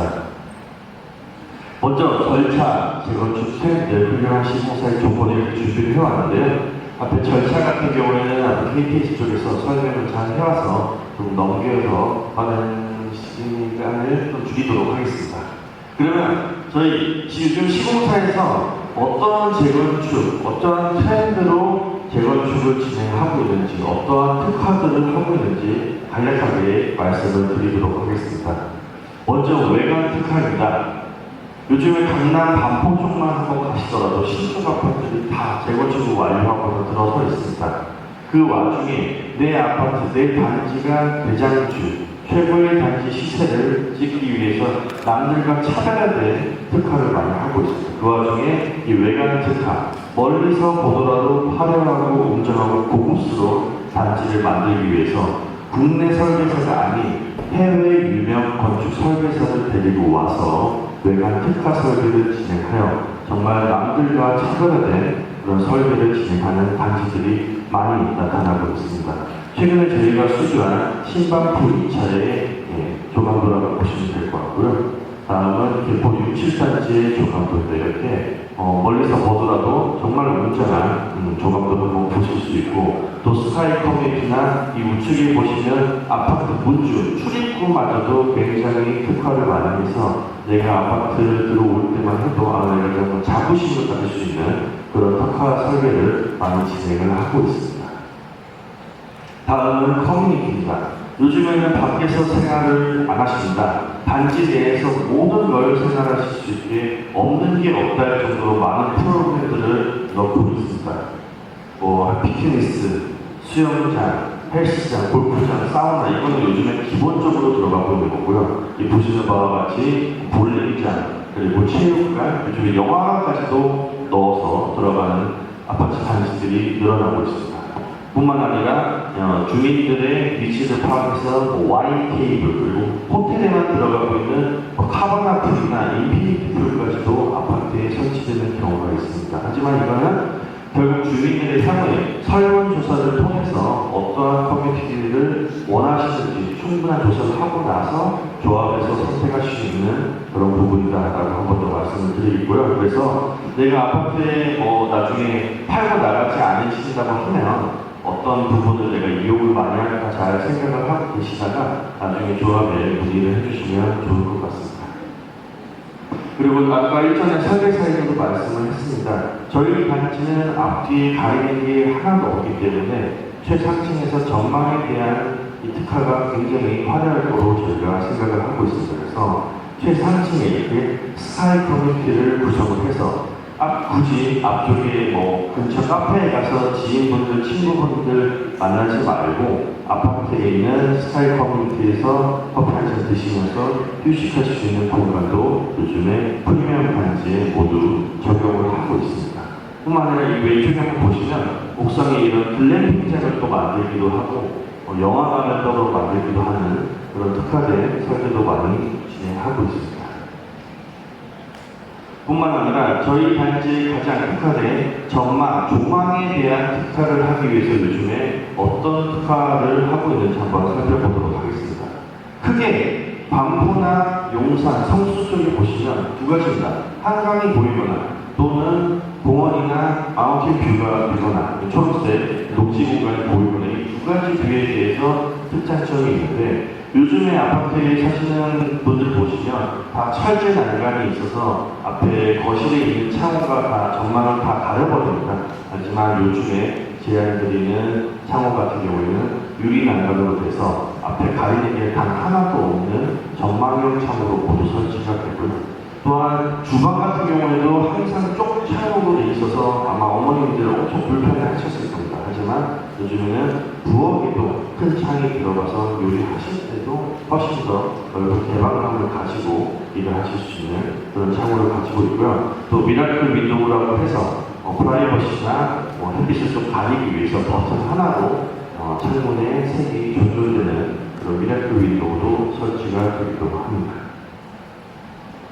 뿐만 아니라 저희는 뷰를 특화하기 위해서 1면, 3면 개방형이 아닌 2면, 3면 개방형까지 특화 설계도 많이 진행을 하고 있고요. 그로 인해서 아까 조합원님들한테는 요즘에 모두 확장된 상태로, 발코니 확장된 상태로 모두 제공을 해드립니다. 그렇기 때문에 이런 2면, 3면 개방을 할 경우에는 훨씬 더 넓은 서비스 면적을 가져가실 수 있기 때문에 옆에 단지보다 훨씬 더 높은 시세 차익을 누리실 수 있게 특화 설계를 진행을 하고 있고요. 또한 펜트하우스, 아까 설계사에서도 여기 펜트하우스를 진행할 거다라고 말씀을 하셨는데, 펜트하우스가 요즘 반포 같은 데는 100억이 넘어갑니다. 이게 내가 지원을 할 수도 있겠지만 이렇게 높은 시세로 인해서 거래가 되면 그 단지 자체가 이 프리미엄을 가지기 때문에 이런 펜트하우스를 살려서 우리 단지의 시그니처를 만들기도 하고 있습니다. 다음은 특가평가인데요. 아까 설계서에서 한 번 더 말씀드렸습니다. 화장실 그리고 다이닝룸에도 많이 조각 특화를 진행하고 있지만 우측과 같이 세대 분리형 큰 평수를 선택하셔가지고 나만 살기는 조금 넓고 자녀는 독립하고 싶은데 또는 월세를 받고 싶은데 이럴 정도는 세대 분리형을 선택하셔서 중간에 가벽을 설치합니다. 하지만 출입구는 별도로 구성이 되겠죠. 그렇기 때문에 세대 분리형을 통해서 자녀 독립 또는 월세를 받으실 수 있는 그런 형태의 특화 설계도 저희가 진행을 하고 있습니다. 그러면 다음은 향후에 우리 양지 우선도 시공사를 뽑으셔야 되는데 그때 어떠한 시공사들을 뽑으셔야 될지 조건들을 한번 살펴보도록 하겠습니다. 가장 먼저 기술력입니다. 요즘에 붕괴 사고니 해서 건설사 관련해서 뉴스 기사가 많이 나옵니다. 하지만 건설사의 기본적인 기술력이 뒷받침돼야 하죠. 국내 최고 1등을 달리고 있는 우리 현대건설 같은 경우에는 용인에 별도의 연구소가 있어서 첨단 건축 설계를 연구하고 있습니다. 따라서 기술 능력 평가에 보유기술자 수에서도 국내 1등을 달리고 있고요. 국내뿐만 아니라 해외에서도 저희가 탑 건설사로 인정을 받고 있습니다. 미국에서 ENR 전문지라고 해서 매해 전 세계 건설사를 순위를 매기는 전문지가 있습니다. 하지만 국내 1위 현대건설은 전 세계 10위를 단지 달리고 있는 국내에서 뿐만 아니라 해외에서도 널리 인정받고 있는 기업이다라고 한 번 더 말씀을 드리겠습니다. 그리고 저희 현대건설 같은 경우에는 다른 건설사들에 비해서 매해 연구개발 투자를 항상 가장 많이 하고 있습니다. 2등과는 격차가 2배 이상 차이 난다라고 보시면 될 것 같습니다. 아파트 짓는데 그렇게 연구를 많이 할 게 있나 이렇게 많이들 하시는데 요즘에는 어떤 것들을 위주로 좀 연구 개발하고 있는지 하나씩 보도록 하겠습니다. 먼저 층간소음입니다. 요즘에 가장 뉴스에 층간소음 때문에 이웃 간의 갈등이 많다 이 뉴스가 많이 나옵니다. 그래서 층간소음 1등급을 받기 위해서 모든 건설사들이 연구개발을 열심히 하고 있습니다. 저희 현대건설은 업계 최초로 층간소음 1등급을 획득하고 인증받았습니다. 그리고 배치 에델로이라는 현장에 최초로 실제로 적용을 해서 최근에 완공이 되었습니다. 그러면 다른 회사들은 1등급을 받았냐? 저희가 받고 나서 다른 회사들도 1등급을 받은 회사도 있습니다. 하지만 여기서 차이 나는 게 있죠. 중간에 층과 층 사이에 콘크리트 그리고 차음재라는 높은 두꺼운 이 벽이 이제 생기게 됩니다. 하지만 만약 높아버리면 두께가 커버리면 이 층고나 아파트 층수에 영향을 주겠죠. 하지만 저희 현대건설 같은 경우는 1등급을 받았지만 320mm로 가장 얇은 등급으로 1등급을 받았고요. 옆에 있는 S사, 타사 같은 경우는 1등급을 받았지만 385mm도 저희 현대건설보다 훨씬 높은 두꺼운 두께로 1등급을 받았기 때문에 당연히 저희가 훨씬 더 높은 기술력을 갖고 있다라고 한 번 더 말씀을 드리겠습니다. 뿐만 아니라 요즘 붕괴사고 때문에 요즘에 어떤 철을 쓰냐, 우리는 내신 1등급이 가능하냐 이런 얘기도 많이 하십니다. 하지만 저희 현대건설은 현대제철과 협업을 해서 내신 설계 1등급을 감당할 수 있는 큰 보수는 보이지 않았지만 저희가 지반을 5m를 높이고 거기에다가 플러스 6m짜리 필로티를 설치해서 총 11m를 지반을 높이는 그런 설계를 진행해서 조합원 전원 한강뷰를 가질 수 있는 그런 특화 설계를 진행했다라고 말씀드리겠습니다. 그래서 많은 조합원님들의 찬사를 받았다라고 한 번 더 말씀을 드리겠습니다. 그래서 저희 시공사 후 시세 차익이 약 10억 이상 뛴 그런 효과를 발휘할 수가 있었습니다. 그래서 DH 프리미엄의 효과가 어떤 건지 한 번 더 감히 짐작할 수 있는 사례가 되었습니다. 뿐만 아니라 저희 DH 같은 경우에는 개포동에서 지금 타 단지와 타 건설사와 비교를 했을 때 같은 평형 대비해서 실제로 7억 이상의 높은 시세를 가지고 있습니다. 단지 이름만은 아니겠죠. 이름에 따른 훨씬 더 고급된 마감재, 고급된 설계, 고급된 품질이 들어갔기 때문에 옆 단지와 훨씬 더 시세 차익이 난다라고 한 번 더 말씀을 드리고요. 마지막으로 3호 같은 3차, 반포 같은 경우에는 좀 더 특이한 사항 가지고 나왔습니다. 실제 다른 경쟁사 같은 경우에는 여기에 훨씬 더 가까운 단지가 있습니다. 기름에도 불구하고 역보다 먼 DH 라플라스 현장에 실제 같은 평수 대비 4억 이상 높은 시세를 형성하고 있다는 것을 알 수가 있습니다.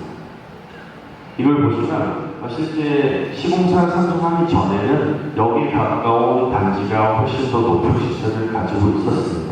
하지만 현대건설 DH가 프리미엄 단지를 완성한 후에는 지금 더 시세가 역전되는 상황이 발생하고 있다고 한 번 더 말씀을 드리겠습니다. 그래서 이렇게 제가 준비한 것은 간단하게 마무리하도록 하고요. 향후에 저희 시공사를 선정하기 위해서는 아직 조금 더 많은 기간이 남은 걸로 알고 있습니다. 하지만 저희 현대건설에서 주민들이 빠른 사업 추진을 할 수 있도록 항상 적극 지원하고 지지할 수 있도록 노력하겠습니다. 지금까지 현대건설이었습니다. 감사합니다.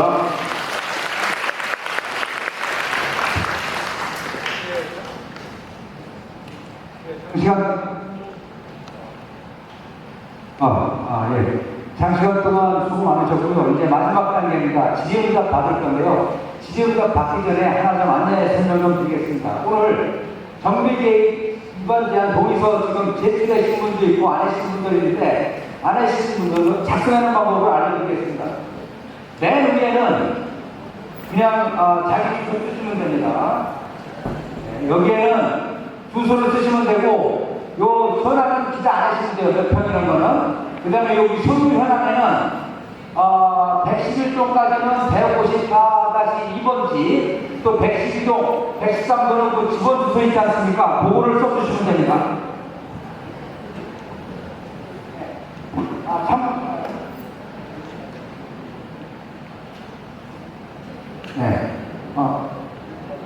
요 주소를 보시면 자기 해당되는 주소를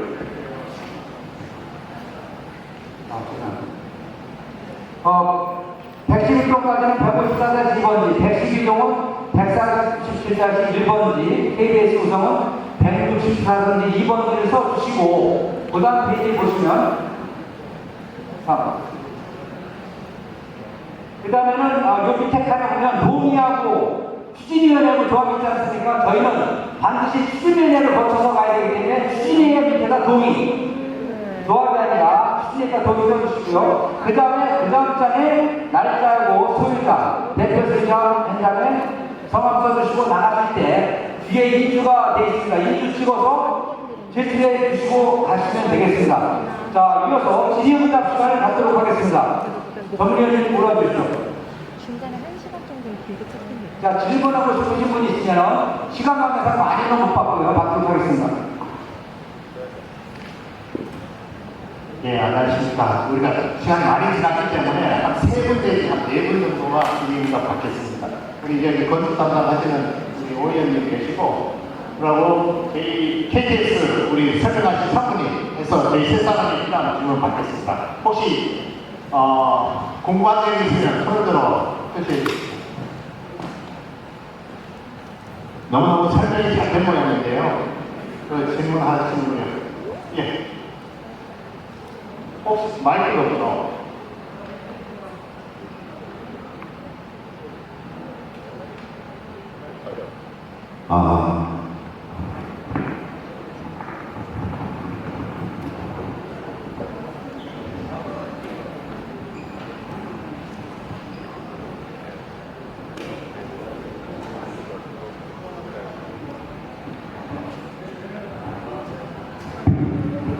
예, 그동안 수전에 만들었습니다. 백삼동 천육구에 전환습니다.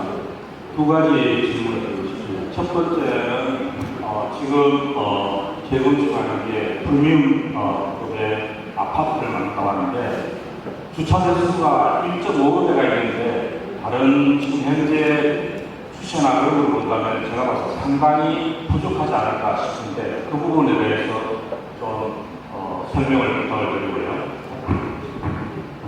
네, 지금 건축사로서 정부위원으로 지금 활동하고 있는데요. 지금 현재 계획은 세대당 1.5대가를 드렸습니다. 근데 이제 그거는 양면성이 있습니다.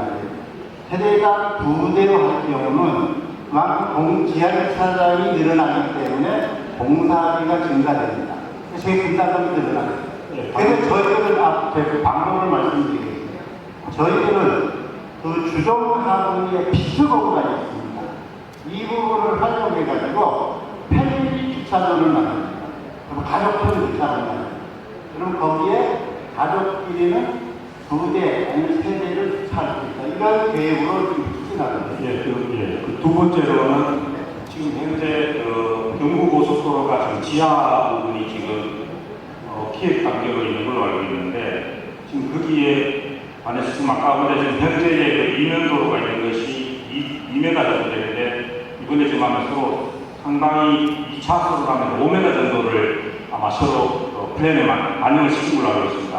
그렇게 되면 나중에 지하가 되면 위에가 공원화되면은 이 지상 현재 있는 그런 이면도로가 정책에 의해서 없어질 수도 있고 아니면은 우리가 이야기하는 부분이 반영될 수도 있고 그에 따라 가지고 결국 우리가 아까운 저희 안을 거의 2.5m가 더 들어가 버려서 전체적인 그 레이아웃에 영향을 많이 미칠 것인데 그런 부분에 대해서는 좀 신중하게 봐서 결정해야 되지 않을까 생각하는데 거기에 대해서 좀 답변을 부탁드리겠습니다.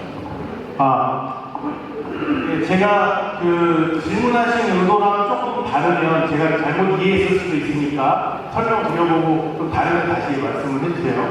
아마 제가 이해하기로는 구출입구 쪽에 내는 부분에 도로를 확장한다고 했는데 여기 바오메로 15길이 나중에 경부고속도로 지하가 돼서 다 공원화가 되면 이 도로가 없어질 텐데 지금 구출입구를 그렇게 넓히는 게 필요하냐 이렇게 이해하는 걸까요?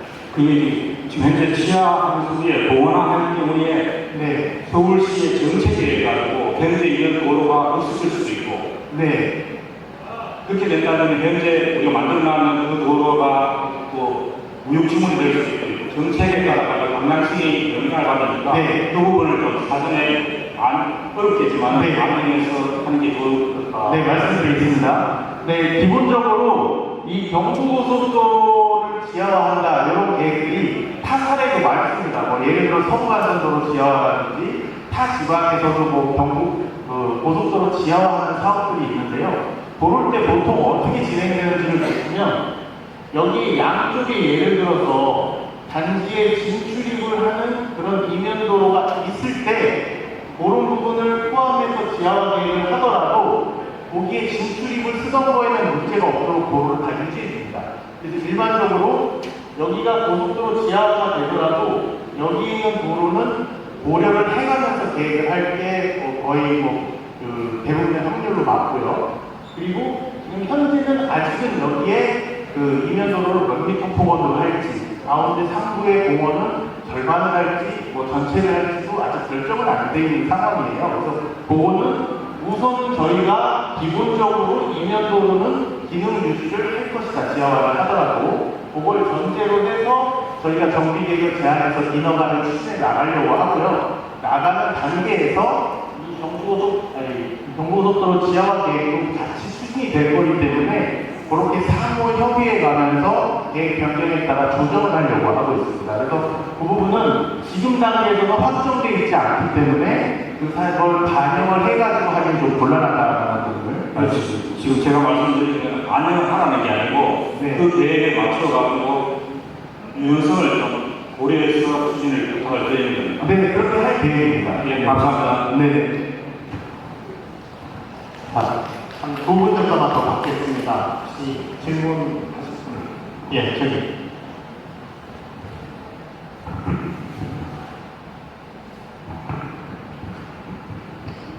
설명 감사하고요. 어떻게 보면 제가 질문하는 게 좀 황당한 질문일 수는 있는데, 저희 아파트를 보면, 지하철에서 좀 멀잖아요.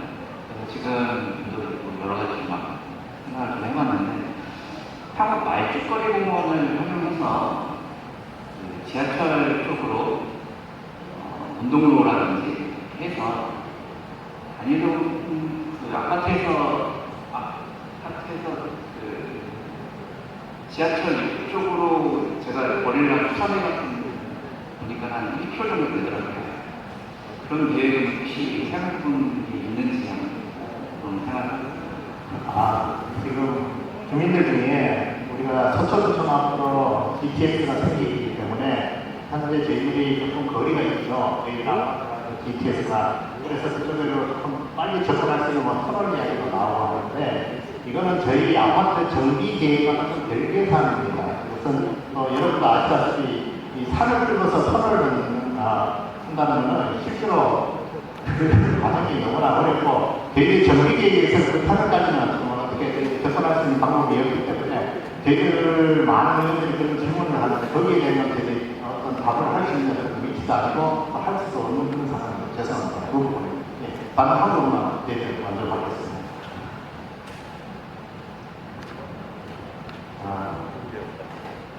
예, 마지막 계시습니다.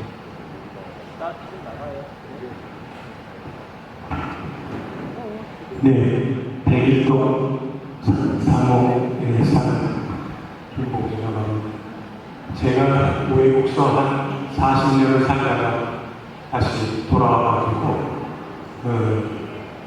기고를 한 지가 한 반년이 흘렀거든요. 이미 여러분들 여기 알고 계시는지 모르겠지만 저는 이런 질문을 하나 드려보고 싶어요. 이게 지금 계획대로 진행되면은 재건축을 할 때 우리가 주민들은 나와서 살아야 된다는 그런 얘기가 되는 건지, 꼭 그게 이미 다 알고 계신지 모르겠지만 그와 같이 질문드리고, 두 번째로는 그 재건축이 들어가기 전에 팔고 나가는 게 좋아요? 아니면은 끝까지 버텨가지고 나중을 보고서 나중에 파는 게 좋은 것 같아요. 먼저 질문을 두 가지 했었는데, 첫 번째, 뭐 2주 관련 지금 질문을 하셨는데요. 당연히 이제 2주는 저희들 예상하기 빨리 된다는 전제합니다. 한 6년 후에는 아마 2주 내지 철거를 저희들 예상하고 있습니다. 그때는 여러분들 숫자가 2주기가 이제 지원이 되는데, 일반적인 경우에는 여러분 우리 감정을 받으면 우리 아파트가 시세가 한 10억이라고 하면 거의 50%에 대한 부분들이 이주 지원으로 일반적으로 지원이 돼요. 그러면 그 50%를 가지고 내가 이사를 할 수도 있고, 또 여러분들 은행에 대출 받으실 수도 있을 거예요. 그분은 그 50%를 내서 그 대출도 상환이 돼야 돼요. 그래야 이제 은행 상환이 그 건물에 대한 어떤 근저당 설정을 이제 말씀하셔야 됩니다. 그런 부분들을 해서 지금 예상은 한 50%에서 60%.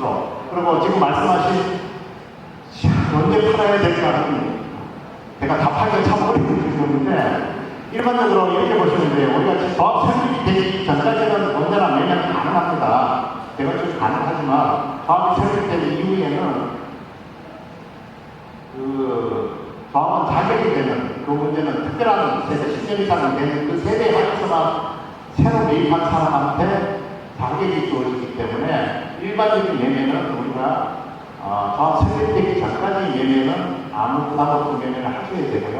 그 이후에는 아마 매수자가 쉽게 매수하기 어려운 상황이 됩니다.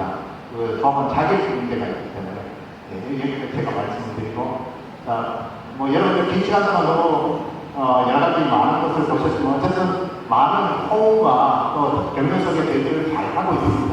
앞으로도 여러분들이 특히 주민분들이 많은 협력해 주시면 아마 저희 아파트가 여러분이 모든 분들이 원하시는 명품 아파트로 잘 개선될 거라고 믿습니다. 오늘 순서는 여기서 마치겠습니다. 감사합니다.